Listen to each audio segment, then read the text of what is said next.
I shouldn't have been there. My friend was supposed to be alone. 3 years have passed since that night, but I'll try to tell you what happened as far as I know. Earlier that day, my friend's parents had left for a weekend vacation. She was alone in the house. I offered to come over and keep her company.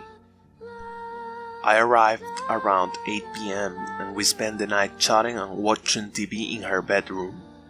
The time passed so quickly that, before we even knew it, it was midnight. That's when everything got weird. We began to hear strange noises outside her bedroom. At first we thought it was just the house settling, but then we stopped talking and listened.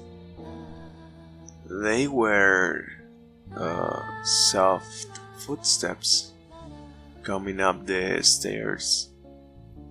Do you think your parents have come back? I asked. She said her parents were not supposed to return until the next evening. Besides, there were too many footsteps for just 2 people. I ran over the door, and just before the footsteps reached the hallway, I turned the key in the lock. Suddenly, there was a profound silence. Is anyone out there? My friend asked nervously.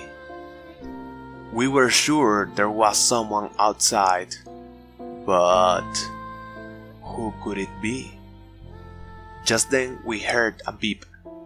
We whirled around and stared at my friend's laptop. She had just received an email. She opened it. The sender was unrecognizable, just a random combination of numbers and letters. When we read the message, it sent a chill down our spines. Whatever happens, do not open the door, please. As soon as I read those words, a sinking feeling came over me. My heart was beating fast, and I felt like I was about to have a panic attack. I didn't know what to think. Maybe it was just someone playing a silly joke on us, or maybe it was someone really trying to save our lives. Now we knew there was someone out there behind the door. Suddenly, we heard a voice. It sounded like my friend's mother. Please, open the door.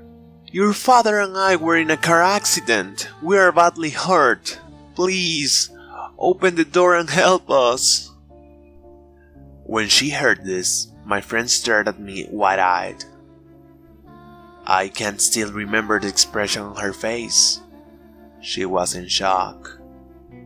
Neither of us knew what to do. Please, open the door, a male voice pleaded. We need your help. It sounded just like her father. My friend and I just stood there for a few seconds, frozen to the spot. Then she started walking towards the door. I grabbed her by the arm and held her back. She turned slowly to me and said, They are my parents. They need help. I'm going to open the door. What about the email? I hissed through gritted teeth. What if it's true? What if they're not your parents? Nonsense, she said. You heard them. Those were the voices of my parents. Before I could do anything, she struggled out of my grasp and walked towards the door. I still don't know what made me do it. Maybe it was sheer terror. I don't know. The only thing I could think to do was run to the closet and hide. I didn't know what was going to happen, but I was frightened out of my wits, that's for sure. When I heard them, I will never be able to forget. To this day, I still have nightmares about it. It was horrible.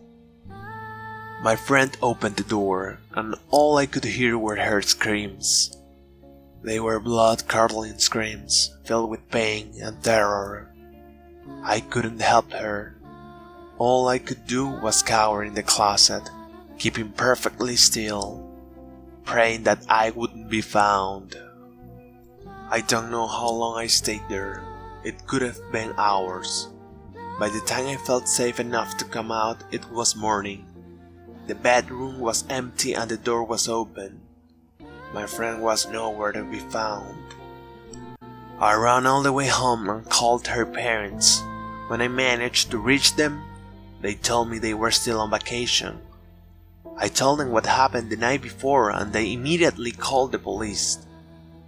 They searched for days, but they never found my friend. And to be honest, I doubt they ever will. I don't know what happened that night. I don't know who or what it was that came and took my friend away. But I know they were out there. I also know that I shouldn't have been there that night. I shouldn't know that they exist. I know someday they will come for me, but whatever happens, I will not open the door.